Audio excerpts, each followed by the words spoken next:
IMF कर्ज लेने वाला पाकिस्तान दुनिया का चौथा बड़ा देश बन गया है। जी हाँ, जो इंटरनेशनल मॉनेटरी फंड है उससे कर्ज लेने वाला, आईएमएफ से कर्ज लेने वाला पाकिस्तान दुनिया का चौथा बड़ा देश बन गया है। कर्ज देने वाली इंटरनेशनल एजेंसियों से स्टैंड बाई एग्रीमेंट्स के तहत अगले 9 महीनों में पाकिस्तान फिर $3 बिलियन के कर्ज लेगा। पाकिस्तान वजूद में आने के बाद से बिल्कुल बदतरीन इकोनॉमिक क्राइसिस से जूझ रहा है और आईएमएफ से कर्जा लेने वाले देशों के लिस्ट में पाकिस्तान का नाम आगे आ गया है। इस मामले में पाकिस्तान ने इक्वाडोर को पीछे छोड़ दिया है। इससे कबल आईएमएफ के कर्जों के लिहाज से अर्जेंटीना $40 अरब के साथ पहले नंबर पर था, मिस्र $18 अरब के साथ दूसरे नंबर पर है, यूक्रेन $12.2 बिलियन के साथ तीसरे नंबर पर है और इक्वाडोर $8.2 बिलियन के साथ चौथे नंबर पर था। तो इस वक्त की एक जो खबर है उस पे मुताबिक ये एक काफ़ी बड़ा जो है दिखाया सकता है कि एक सेटबैक है।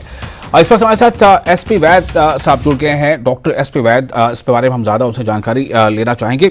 डॉक्टर एसपी वैद साहब, ये जो लगातार जो क्राइसिस की सिचुएशन है पाकिस्तान के सामने, ख़ासतौर से जो इकोनॉमिकल क्राइसिस है, कई और क्राइसिस तो है ही, वो सियासी मैदान में हम देखते हैं या दूसरे इंतजाम में, लेकिन जो इकोनॉमिकल क्राइसिस है ये अब कितना, ये इसका जो दायरा है कितना बढ़ता चला जा रहा है?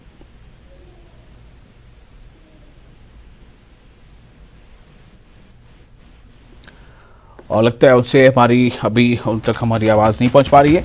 हम फिर उनसे कोशिश करेंगे बात करने की। हमारे साथ मौजूद रहेंगे डॉक्टर एसपी वैद।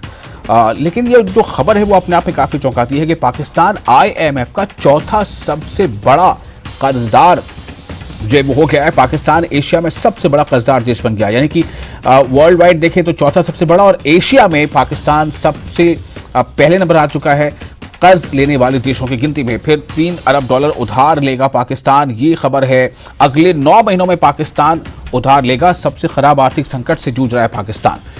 डॉक्टर एसपी वैद हमारे साथ जुड़ चुके हैं फोन पर।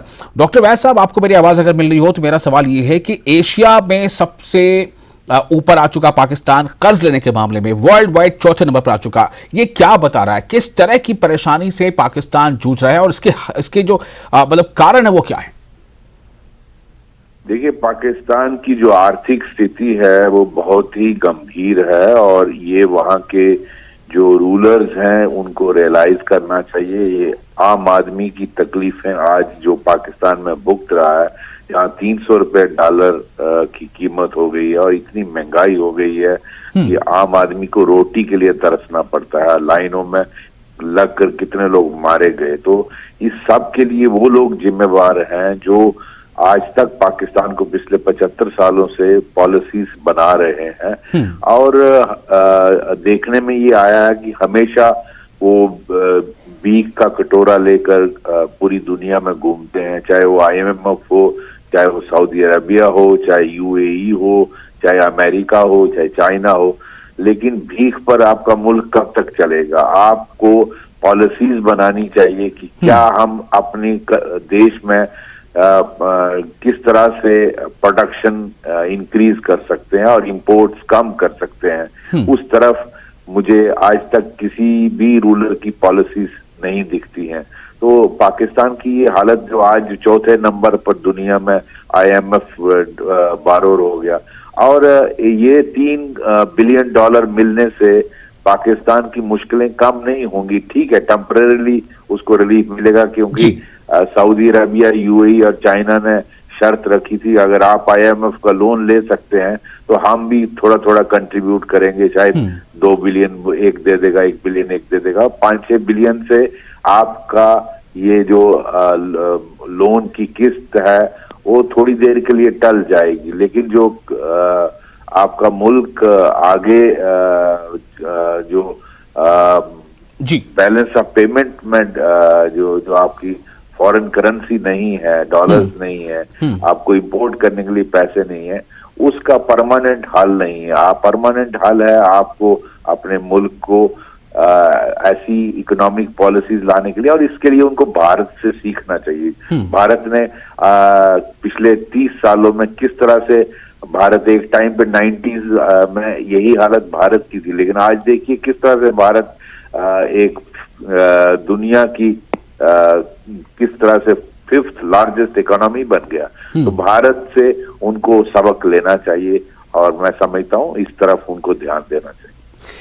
एक जवाब आपसे और चाहूंगा कि आप क्या देखते हैं कि इस तरह के जो हालात हैं इसमें जो वहाँ की जो पॉलिटिकल इंस्टेबिलिटी है वो कितनी जिम्मेदार है इन हालात के लिए?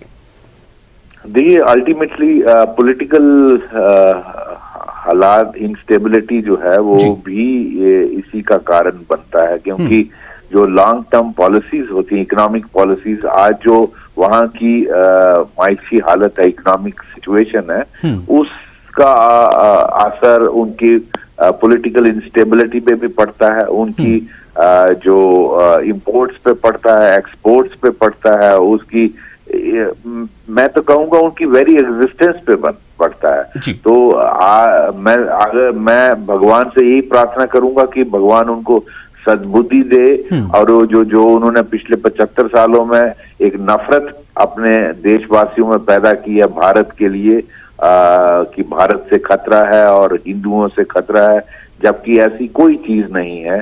और जो अपने स्कूलों में बच्चों को नफरत की पढ़ाई करते हैं, उससे उनको हटा। उन्होंने 3 जंगें भारत के साथ की, कश्मीर और कश्मीर उनको ले डूबा। इस चीज से उनको निकलना चाहिए और उनको आज अपने मुल्क के बारे में सोचना चाहिए। कश्मीर के बारे में बाद में सोचें, उसका हम ध्यान रख लेंगे।